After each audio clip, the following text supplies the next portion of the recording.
माझ्या मामाच्या गावातील सतबाळा तलावाच्या नैसर्गिक जीर्णोद्धार आणि सुशोभीकरण कार्यक्रमाला उपस्थित असलेल्या युनायटेड नेशन डेव्हलपमेंट बँकच्या पद्मश्री असलेल्या आमच्या ताई पटेल ताई, आमच्या दुसऱ्या ताई स्नेहाताई पंडित, आमचे मित्र प्रफुल्ल ठाकूर, अंदाजी बेहेर, सांबरे साहेब, जॉन, कपिल म्हात्रे, सर्वच मान्यवर समोर उपस्थित असलेले माझे मामा वगैरे सगळे दिसतात, त्यांना नमस्कार.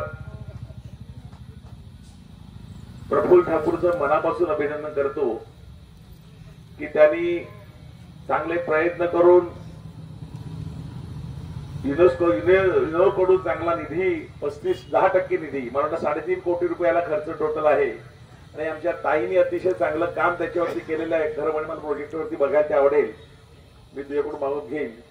या तलावाचं सुशोभीकरण कसं करणं, सुशोभीकरण तर होणारच आहे, पण मी आता विचारलं तेव्हा सांगितलं की याच्यात येणारं जे दूषित पाणी आहे ते शुद्ध होऊन येणार आहे, म्हणजे कायम पाणी. कारण तेव्हा मी या तलावात पोहलेलो आहे, त्यामुळे आता पुन्हा सगळ्यांना पोहायला याच्या वेळी एवढं शुद्ध पाणी या तलावामध्ये असेल असा मला ठाम विश्वास आहे. आणि प्रफुल्लने जर मनावर घेतलं तर निश्चितपणे 1 वर्षात 1.5 वर्षात हे काम निश्चितपणे पूर्ण होईल. कारण सगळ्यांचा अनुभव निराळा आहे. नाळा तलाव बघितला, निर्मळ तलाव बघितला, बाकी तलाव बघितले. एकात्मिक तलाव विकास योजनेअंतर्गत राज्य सरकारने त्यावेळेला यांना निधी दिला होता, पण ज्या प्रकारे तलावाचं सुशोभीकरण, खोलीकरण, पाणी साठवण्याची क्षमता वाढवणं, गाळ काढणं हे सगळं व्हायला पाहिजे होतं. दुर्दैवाने त्याप्रमाणे ते झालं नाही. म्हणून नाळा तलाव असेल, सतपाळा निर्मळ तलाव असेल आणि आणखीनही तालुक्यातले तलाव असतील अशी परिस्थिती झाली आहे. पण ह्या तलावाचं परिस्थिती, कारण प्रफुल्ल लक्ष देतो म्हणजे 1 वर्षाच्या आत निश्चितपणे होईल. प्रफुल्लने अपेक्षा व्यक्त केली, शासनाकडे भरपूर निधी आहे, शासन अशा कामासाठी चांगला निधी देतो आणि हा निधी आणणं हे आमदार म्हणून काम आहे. इथल्या जरी आमच्या स्नेहाताई आमदार असल्या तरी मी माझ्या मामाकडचं गाव आहे, त्यामुळे आम्ही एकत्रितरित्या नियोजनचा निधी असेल, राज्य सरकारचा निधी असेल, केंद्राचा निधी असेल, आमदार म्हणून त्याही देतील.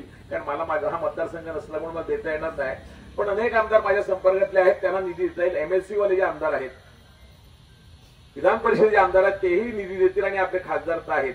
पण सगळ्या माध्यमातून जास्तीत जास्त निधी ह्या तलावाच्या सुशोभीकरणासाठी कसा येईल हे आम्ही निश्चितपणे बघू असा विश्वास व्यक्त करतो.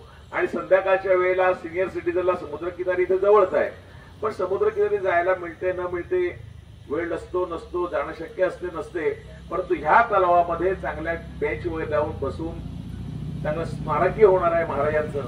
त्यामुळे अतिशय रम्य असं वातावरण जाणं येणारे ह्या तलाव राजवटी जाणारे 10 मिनिटं 20 मिनिटं थांबतील इथे, आपल्या नाळाचा आपला नऱ्याचा वडापाव खातील आणि इथे बऱ्यापैकी थांबतील असा विश्वास व्यक्त करतो. जे एक या विभागाचा आपल्या बाजूचाच रहिवासी असल्यामुळे, आमदार नावासोबत दिलं असं बाजू रहिवासी असल्यामुळे जे मला शक्य आहे या तलावासाठी ते निश्चितपणे करीन असा विश्वास देतो. आणि प्रफुल्ल तू सांगितलं, मी पहिला 1998 ला निवडणूक लढवली, तेव्हा ज्या मतदारसंघात मी होतो, जॉन साहेब, ज्या मतदारसंघाचा मी मतदार नव्हतो अशा मतदारसंघात मला पार्टीने तिकीट दिलं. म्हणजे माझं स्वतःचं मत मी मला देऊ शकत नव्हतं, माझ्या घरातले आणि माझं बाकी सोडून द्या. पण तरीही त्यावेळेला 1960 मतं त्यावेळेला लोकांनी मला दिली. 2004 ला परत जिल्हा परिषद लढलो, पहिली पंचायत समिती, जिल्हा परिषद, नंतर इथे काय आपली परत डाळ शिजणार नाही म्हणून शहरात नाव टाकलं आणि 10 वर्ष 2 वेळा नगरसेवक झालो आणि आता 14ला लढलो, आता आमदार झालो. लढत राहायचं भाऊ, आपल्या स्वामी सांगतात लढत राहा. आणि तुझा लढवय्या स्वभाव आहे, त्यामुळे आता अच्छे दिन आपल्या तालुक्यात आल्यात ना, खासदार झाला, आमदार झाला, आता इजा बिजा तिजा, जिल्हा परिषद आहे, महानगरपालिका आपलीच आहे. लोकांनी मन बनवलं आहे, लोकांना परंपरा नको आहे, लोकांना विकासासाठी परिवर्तन हवं आहे लोकांना, ते लोक निश्चितपणे करणार. आणि तुझे ह्या विभागामध्ये चांगलं काम करतो आणि आपण एक तुला विनंती करणार आहे, आपले सगळेच आपले मतदार आहेत. पण नालासोपारा विधानसभेमध्ये मला 1,65,000 2014 ला 60,000 होती. आता 1,05,000 मतं वाढली. त्यावेळेला त्यांनी कदाचित त्या दुसऱ्या आपल्या विरोधी पक्षाला दिली असतील. पण ते आताही इथे असं ज्यांनी तुला मतं दिली नाहीत तेही तुझेच आहेत.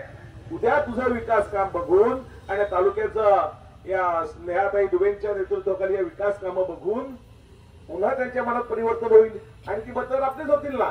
त्यामुळे सगळेच आपले आहेत आणि चांगल्या तुझ्या कामावरती निश्चितपणे खुश होतील. आणि तुझी जी इच्छा आहे काय असेल ती निश्चितपणे आमदारकीची नको भविष्यात म्हणजे 5 वर्षाची ती इच्छा निश्चितपणे पूर्ण होईल अशा आई मावळतीच्या साक्षीने तुला शुभेच्छा देतो. मला बोललो माझा सन्मान केला आणि सन्मान शहरात खूप होत होता. मामाच्या गावातलं जरा बरं वाटतं ना असं की त्यांनाही आमच्या मामालाही बरं वाटत असेल. मामाचे चेहरा आमचे वसंत मामा आहेत, आमच्या अण्णा इथे आहेत की त्यांनाही बरं वाटतं की आमच्या भाषा आमदार झाला. हे त्यांनाही निश्चितपणे आनंद आहेच ना असं काय. त्यामुळे मला बोलत माझा सन्मान केला. आपल्या मनापासून आभार व्यक्त करतो आणि माझे 2 शब्द संपवतो. जय हिंद, जय महाराष्ट्र.